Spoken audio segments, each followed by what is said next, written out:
we are. We are in the space-time reality. We may be composed of materials or energy that fluctuates and give rise to the matter. That's what something is.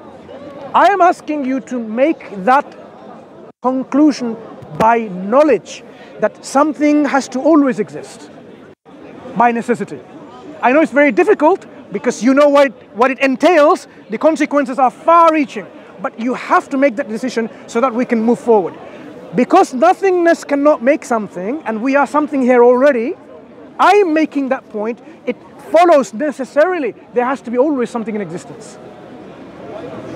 I didn't identify that as a cause or an effect, but I'm saying there has to be an existent reality that is always in existence.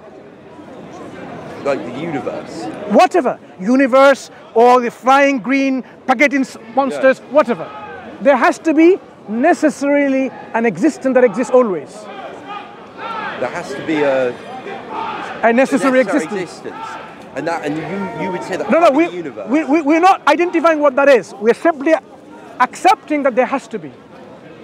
But why? Why? Have to be? I know you're giving these reasons, but they are from Is it unreasonable?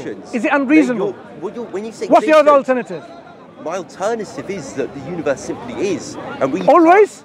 We can't understand. Is it always? We only can use science to get to the truth. No, we're not. We've dealt with that already. We don't need science. Perry, you're backtracking now. Did you just say the universe was always there? Do you consider the universe always been there? That's my other potential. I do know. I can't say. Look. The options are the universe has always been there, or something that transformed this universe into existence has always been there. You can have. Okay, I would say I'll say the universe has always been there. Good. So now we accept another level of agreement, foundational agreement between us. So there is this universe or something that has to be always there. You're saying that's the universe. I'm saying the universe is independent, so it doesn't need a cause. I am saying it has to always be there. So, why is it so difficult to accept that assertion? I just want to clarify that I'm saying the universe is independent. It doesn't necessarily need a cause. Okay, so the universe is independent. Yes. Based on what? Well, what would the alternative be? Now you tell me, based on, if you make an assertion, what are your reasonings to say the universe is independent, self-sufficient, that it exists by necessity? The alternative is the existence of God, and that does not honour Occam's razor. That doesn't go for Occam's razor. But once either the universe has a cause or it doesn't. If it doesn't have a cause, if you make an assertion, you should give positive claim for that assertion. The universe is independent because of X, Y, and Z. Go on, tell me. I'm willing to listen. Well, if it isn't independent, it would need a creator, and that creator is God. Although God is, it doesn't fit into Occam's razor, because when you're explaining something, you should go for the explanation with the least assumptions. And God is an assumption to explain the creation of the universe, existence of the universe. That's what God is. When humans. Who's talking about God? Forget talking about the alternatives. Your option is not the alternative. You need to substantiate your claim. Your position. My claim. Yes, it's independent. That's my claim. Based on what? Because there's no alternative. That's why. That's not how science what is the best explanation? You see, look. What's your explanation? All you're doing is you're trying to shift the burden on someone else. You make the claim the universe is independent. You should be able to demonstrate, not only tell us, demonstrate, and then we will be convinced of that demonstration by reason and intellect and rationality. What is the alternative? The alternative is on me to demonstrate. You make an assertion that it's independent, you demonstrate to us, and we will do the critique. Okay, well, go ahead. If the universe is not independent, it would have to be dependent. What would it be dependent on? It would have to be dependent on a necessary being. The necessary being, we have absolutely no way of verifying existence. And why? Why would the necessary being not have a cause in itself? Why? Because in order for there to be a being that was eternal, it would have to come. If a being was eternal, You're contradicting yourself. I mean, I know. Do you realize I'm sorry. It's just. you're saying it's impossible for a necessary being to exist, and then you're saying the universe is the necessary being. I would say, why can't the universe simply be? The universe is eternal. Because the scientific consensus says it's 13.8 If something cannot come from nothing, then where would God come from? So now you reject your scientific methodology and whole of science you throw under the bus, because science is saying, using the scientific methodology, the universe is how old? 13.8 billion years. Not eternal. 13.78 billion years old. But we don't know what. Or 7 or 8, yeah? So there could have been another form of the universe. Good. Getting somewhere. So there could be other transformation of our universe. Yes. Good. So when you have transformation happening, is this happening by a conscious agency who has a will, knows what's transforming, or it just happens by accidents? Does the universe inherently possess the characteristics of will, consciousness? How does it transform things? It doesn't have consciousness. No, the universe. So if it doesn't have consciousness and yet it transforms things into one state to another. Why can't it just be in a state of flux anyway? And I want to know, you believe in an entity called the universe, which transforms, which makes organisms like yourself and ourselves, human beings, with intricate design and complexity and harmony and precision engineering. And yet, that thing is not conscious. So if I give you a non-conscious entity, like a piece of paper, can this piece of paper make a human being? No. It cannot design a human being. No, it can't. Because it doesn't have the ability to do so. To have the ability to means it needs to be aware that it needs to plan and design and do all of these things. So the universe is not a conscious entity. So how does it go about do things and transform things? Well, it's a state of chaos, and from that chaos comes order, it would seem. No, there is no chaos and order. The universe demonstrates that there is order and precision. That's why we have the universal constants. So in our universe in particular, we can't talk about other universes because we haven't proven them yet scientifically about their characteristics, if they indeed exist or not. As a Muslim, we don't have a problem of other universes. In fact, God tells us He's the Lord of all universes, all that exist, many worlds. Alhamdulillahi Rabbil Alameen. Not one world, many worlds. So you have now something that Islam tells us, the existence of many worlds. So this world that we live in, we know that this world has many transformations, and yet there are physical constants. I'm sure you have heard about those physical constants, so precise that if you change a little bit here and there, instead of 22 decimal places, 1 decimal place change, it will not function the way it is. That's how precise they are. This precision, you're saying, it just happened. I am saying it doesn't make sense, because we now have to make a best explanation. The best explanation of transformation, let me give you an example. If we have no conscious agency and we have all the materials in flux, just imagine now I have the tea bags spread on the floor, right? You get a tea bag, rip it up and spread on the floor. Right. You get milk from the bottle and you just spill it on the floor. You have the fridge, but it's not in the fridge. You have the match to make the fire, you have the cooker, you have the water to the tap, and you make the tap so tight that it doesn't open, right? Okay. You need water, milk, sugar, and tea, and the cup or the mug to make tea, right? You sit there without a conscious agent being present, because there is no consciousness. There is no willing agents. Now, with this material that you have in your disposition, would a cup of tea with 2 sugars ever be made? If there's no one there to make it, then no. So if there is no conscious agency, that transformation will never happen.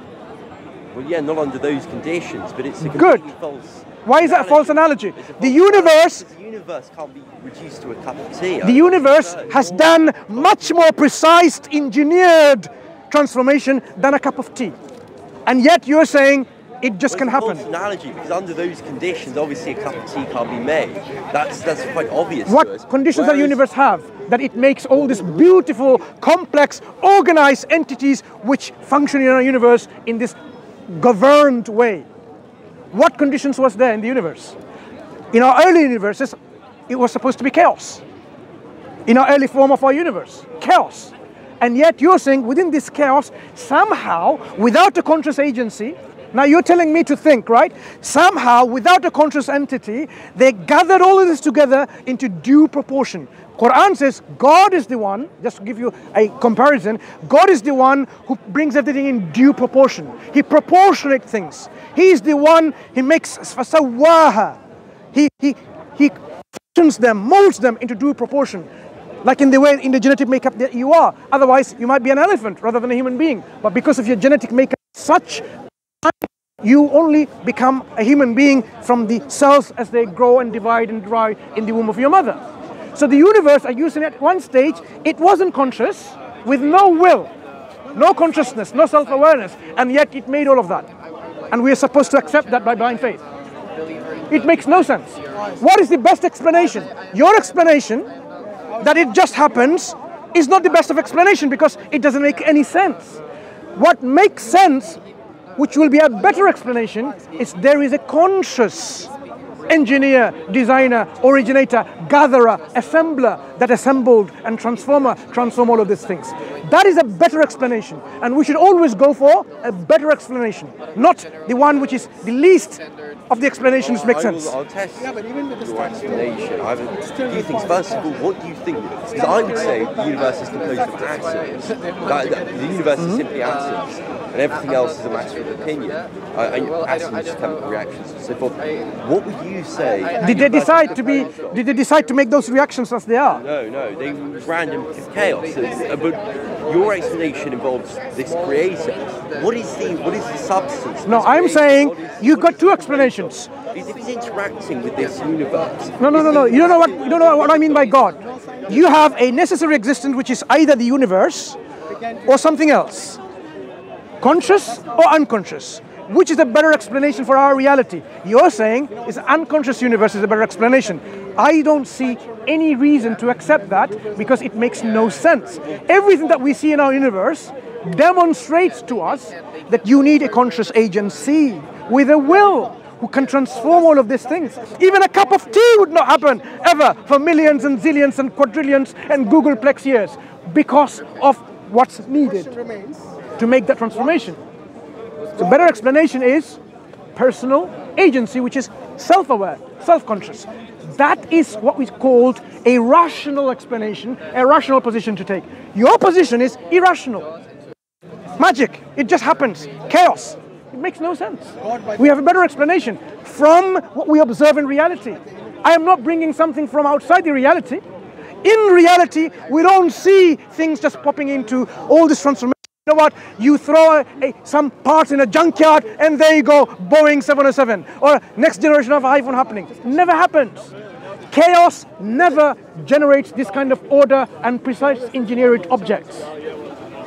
We talk about order and chaos not being able to produce stuff, but why not? Because the cup of tea analogy is a false analogy. You're saying, you can't even make a cup of tea without the conscious agent. I just gave you the whole universe, the way they are. Everything that is rotating and having on its orbit, the forces of nature within our physical constants, we see attractions and repulsions, all of that is so intricate and so precise.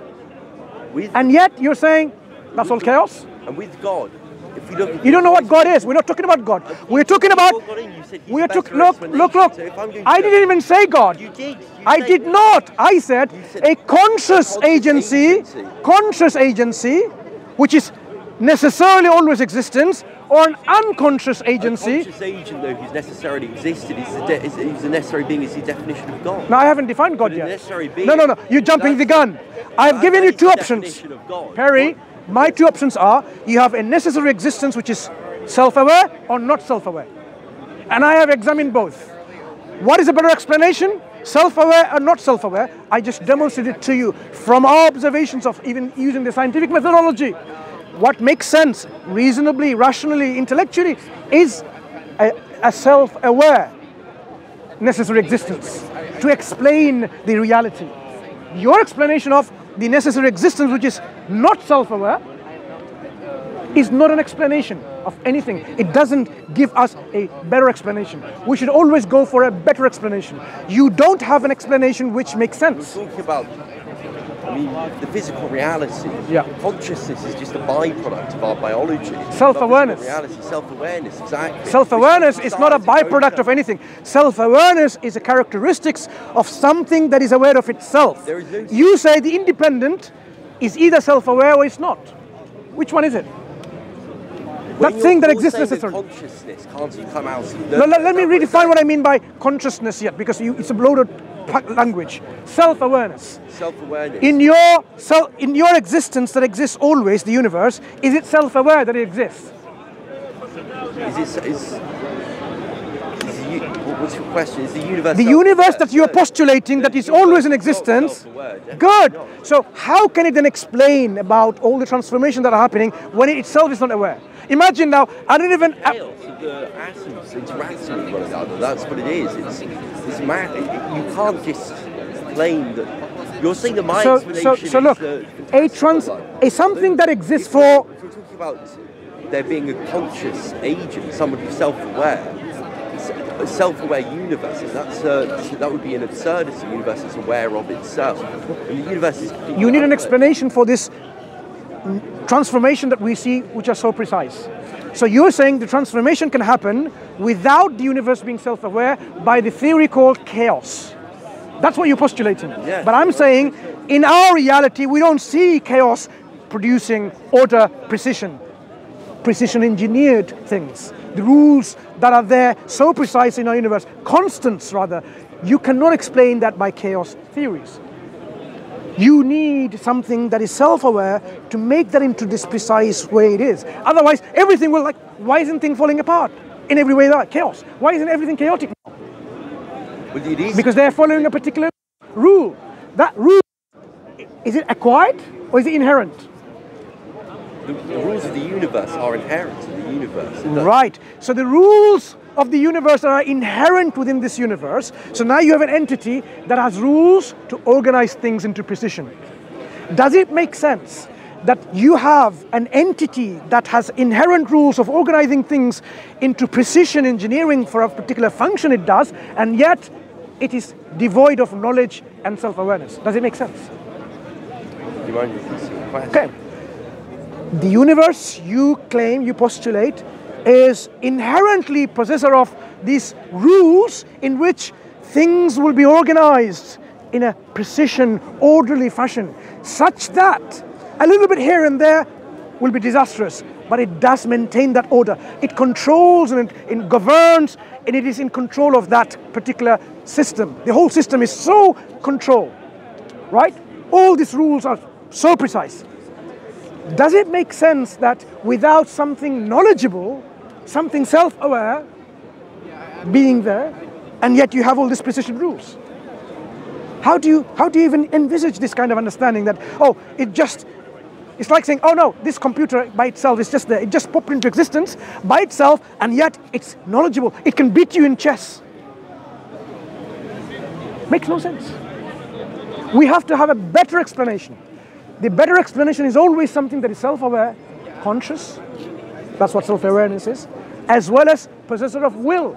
Without will, T would not happen. Without will, transformation would not happen.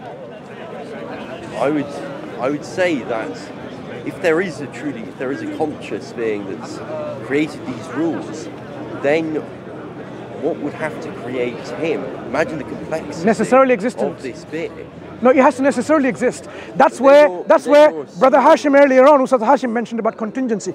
If we are here today and everything is dependent, our existence necessarily has to depend on something independent. Otherwise, you are back to the same question. How do dependent things exist by themselves and be here? Dependent things requires an explanation, and they can only be explained in the best possible way by saying it depends on something that is independent, that doesn't need another explanation for it. That's the best explanation. So our universe can only be, because everything is contingent, dependent on something that's not contingent. And that is the necessary existence which exists with all the attributes of perfection and no limitation. because otherwise it will be limited to, again, how is it limited? How is it constrained? Because if we are dependent on something that necessarily exists, it cannot be constrained in any way, shape or form, because it exists by necessity. So you cannot put a limit to it in any way, shape or form. That's why that thing that necessarily exists will be totally absolute, not the opposite of absolute, absolute. So absolute existence, which will also demonstratively be something that has a will that brought about this existence. Because if you don't will, imagine there is an absolute necessary existence, and this necessary existence doesn't will anything to happen. Nothing will happen. Nothing will ever happen. So it has to come from a will, an intent. And that's why we are here. So to believe in a originator of our universe, let's call it that, because that's what Quran says, Badi'us samawati wal ard, the one who originates the universe, is something that is reasonable to assert. It's not something that is a blind faith. It is something which is the best explanation using all the available tools that human beings have been given. Scientific methodology, as well as the metaphysical tools of reason and intellect and rationality. Because science itself, as you know, is based on this assumption that the universe is rational. And based on that axiomatic truth of rationality, we try to explain this universe. So you see, axiomatically we've affirmed it has to be rational, it has to be meaningful. So we are saying we have all of these tools, and using these tools, we know for sure there is a necessary existence, and there has to be one of those absolutes, not many. If there are many of these absolutes, there will be always conflict of will. One of them says, I don't want to create, or what you created, I'm going to destroy it. Let's see if you can keep it all-powerful, absolute, and yet he's unable to keep his creation, or keep its creation. Conflict of will, like two drivers in a car with independent steering wheel, it's not going to go either way. Conflict of will, it'll be chaos. That's why in the Quran, Allah says, لَوْ كَانَ فِيهِمَا آلِهَةٌ إِلَّا اللَّهُ لَفَسَدَتَا. Had there been more than one deities, there will be chaos, corruption and ruin. So it is only reasonable, Perry, to believe, correction, to ascertain with certainty that there is an originator of our universe, and which is one. And once you know that there is an originator that created or originated or made this universe, next question is, why? For what reason? You can speculate all you want, but you will never arrive at the correct answer without some kind of skepticism. And that's why when the creator communicates, this originator communicates and tells us why the originator created us, only then we would know. And this is what we're saying is, the reason we are here is to express our gratitude to this creator. That's one of the essence of worship of our creator. If someone gave you a life of continuation after an accident, gave you blood, kidneys, heart, lungs, whatever, which you almost destroy in an accident, you would be thankful to that individual. When this originator gave you all of that, and the means to sustain it, the food, the water, the oxygen and everything, our natural response should be one of gratitude. And that's the relationship that we have with our originator. So when we say God, what we mean by a being that deserves our gratitude. Yes, a being that deserves our gratitude, that's what we mean by God. Yes. I see. Well, my response to the belief that there is an originator and there is God is that he interacts with us. So first of all, how would he interact with us? And secondly, how can we be certain that the universe needs a cause? Why can't you just accept the universe simply is? I accepted your argument, and I did my criticism in saying, if the universe just is, without being self-aware, without possessing of will... Chaos, evolution, if we look at ourselves, we are the products of chaos, so survival. We are not product of chaos. If you look at human... There is no such thing as chaos. Give me an example of chaos. Ancestors. Give me an example of chaos. Well, I would say that the universe is chaotic. It's not chaotic. Our existence is chaotic. Is the sun rotating in an orbit? Of course, that's not chaos. So what is chaos? It will blow up eventually. No, that's not chaos. That is not chaos, Perry. It is a rule that is following, because it's not. No, that's an assumption. All we see is precise engineering throughout our universe. In this world, in biology, in physics, in astrophysics, everywhere, precise engineering. I don't see any chaos. When you say like, oh, fractals, they're not chaos, they're following a rule, they're following a pattern. You look at cancer, for example, I mean, if there was this originator, yeah, you know, disease as an example of it's not chaos. It's not chaos. Let me tell you what cancer is. Why would God put these diseases and natural disasters? That's chaotic. That's not chaotic. Let me tell you why this is not chaotic. There is this law of a human body, which is the genetic code. These codons that you have, guanine, you are familiar with this, or I'll just leave them, right? The triplet codon that gives rise to a particular code, then that codes for a particular protein, right? It's a program. Now, of course, if you mess up with this program by some kind of external radiation, for example, and then the machine that translates, transcripts, and do that programming and manifestation of that, it's like a machinery, right? You have the ribosomes, you have the messenger RNA, all of that comes to the machine. It does its job well. But once you have something happening because of like say, you know, some kind of radiations happening that interferes with that, then it's not going to do its job properly. That interference is going to cause some problems. So it's actually there, the system is there, but because of certain things, you can have this transcription errors, translation errors. That's what we call like mutations happening, right? Mutations, they're not happening by random. They're happening because of the equations that are already there. Something, if you have put there, you know, radiation, of course you expect some kind of change happening with these translations. The Creator did not create us other than to be fit for purpose. He did not create us in a body that is going to be always continuously living and be there like a perfect body. There was not this plan of this Creator. This is a universe that's been created for a temporary time in which we have to fulfill a particular function. We will die and everything will perish. And that is self-evident. Everything is decaying. Yeah? Radioactive decay or otherwise, everything is decaying. Our solar system will decay eventually.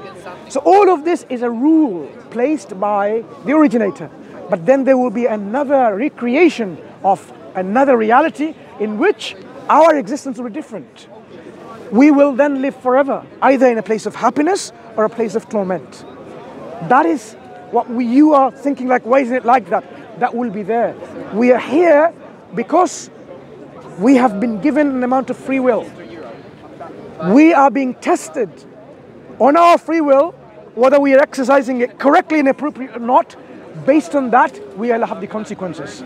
Because the originator has created this particular creation, he could have created us like robots, for example, with no chance of disobeying. You just do whatever they want to do. That's like the angels, who cannot disobey anything of the will of the Creator. They only do what the originator does.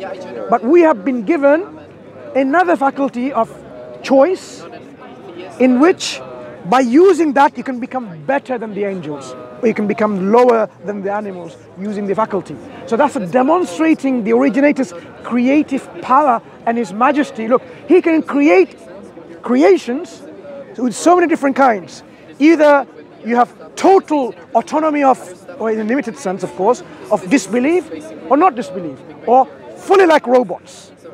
This is an appreciation that we have. Like when I have the appreciation that I can actually willingly disobey, and then you don't, then you are becoming someone who is being, you know, truthful to the purpose of our creation. Okay, well, your moral outlook is very interesting. I do find it extraordinary, the idea of an afterlife and the soul. You have to accept the soul exists if you believe in the afterlife. You have to believe that the soul will go either to hell or to heaven. Is that what yeah. So it's interesting. It is fascinating. I do think that really there's a totally different paradigm here, because I can see that you believe that we can make claims about the universe and what will happen afterwards and what came before by logic, looking at a reasoning. And I'm saying that the only way we can really get to the truth, the only tool we have is the scientific method.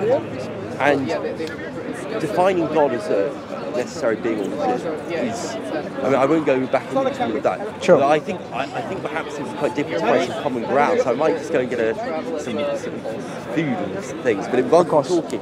And pleasure speaking to you. So one thing I would do humbly request you is to look at the Quran if you haven't done so already. The Quran grounds all of these reasonable things that we're having discussions about. Yes. The Quran gives us the reason. In fact, you'll be surprised. It's the most gracious and merciful. Is that no, right? you'll be surprised. Is that the beginning of the chapter. It's the most gracious and merciful. Right, okay, there, I understand. The Quran even addresses the unbelievers. It says, look, it's something like this. أَوَلَمْ يَرَ الَّذِينَ كَفَرُوا أَنَّ السَّمَاوَاتِ وَالْأَرْضِ كانتا رتقا ففتقناهما وجعلنا من الماء كل شيء حي أفلا يؤمنون. This is the Arabic, because the Quran is in the Arabic language. It says, do not the unbelievers, the people who do not believe in God or in Islam, see, have they not known already that the heavens and the earth and anything that's between, was joined together as one piece, was already as a singularity, one piece. And God parted it asunder, and He brought forth every living thing from water. Would they then not believe? The Quran is addressing who? Muslims? No. Quran is addressing those who disbelieve. But what does it do at the end? Rhetorically ask, would you then not believe? Meaning, in the middle of this address and rhetorical question at the end, it offers some kind of evidence of reflection. It says, do you not see the heavens and the earth? Everything was joined together as one piece. That's as far as we can understand in our many models of our universe today. And there was this separation from that singularity. Yes. That's what we understand now. The Quran is saying 1400 years ago, my friend Perry, that this, do you not see that? And every living thing was from water, brought from water. وَجَعَلْنَا مِنَ الْمَاءِ كُلَّ شَيْءٍ. Every living thing is brought from water. That means all life is somehow dependent or constituent of water. So a man in the desert 1440 something years ago who had hardly any water to drink is saying all life is based on water. Did he go deep down in a dead volcano or deepest of the oceans to know that this is the case? Did he actually have all these powerful telescopes or the scientific and mathematical, the equations that we have today to know the universe is, at one point was a singularity and expanding? So this is something that the Quran, just give you one example, addresses, not say you believe, but it rekindles your intellect to say think and reflect, and then would you then not believe? The Quran is always asking you to submit and surrender to this reality, the origin of the universe, by your self-submission and surrender. Once you do that, then you elevate yourself from just thinking like a slave in the machinery of economy and our financial system or whatever, but it elevates you to thinking who you are really in the grand scheme of things in this universe. Then you realize you are somebody, and you're not going to just simply live your life and die and the worm comes and eats you. There's a meaning of life. Yeah. Perry, you need to eat some food. Yes, nice speaking to you. Perhaps we can speak again? Yes, but do read the Quran. I will actually look. It's an important thing. It's very interesting. And I thank you very much. And have a good evening. I think you've got someone's mics on there, so let me give the mic to them. Whose mic is this? Thank you. And we meet again. Yes. Take care. There you go. So this is this. Airplanes, better. Everything get better. Because this country, his country was not allowed. His country, that's these two mics. Yeah, I know where Turkey has been. even his country.